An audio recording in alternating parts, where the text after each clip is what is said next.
حريق مهول يندلع بغابة أرميلات، والطائرات كناضير تطير إلى مدينة طنجة للسيطرة على الحرائق وسط قوة الرياح التي تعرفها المنطقة. السلام عليكم مشاهدينا الكرام، ومرحبا بكم في نشرة الأخبار. والآن إلى التفاصيل. اندلاع حريق مهول في غابة أرميلات بطنجة، والسلطات تستعين بطائرة كناضير.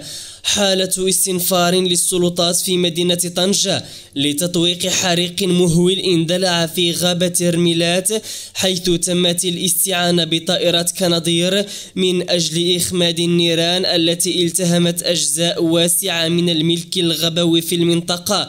كما تم الاستعانة في الميدان بعدد من عناصر الإطفاء وعناصر القوات المساعدة وأعوان السلطة، وذلك على جانب متطوعين.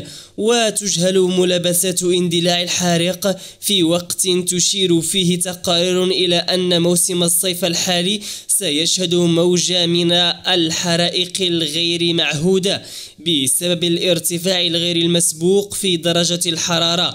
واتسعت رقعة الحريق إلى غابة أسلوقية بسبب الرياح القوية، وتحدثت المصادر على أن قوة الرياح وارتفاع درجات الحرارة كانت من بين العوامل التي ساهمت في انتشار النيران بسرعة كبيرة في القطاع الغابوي.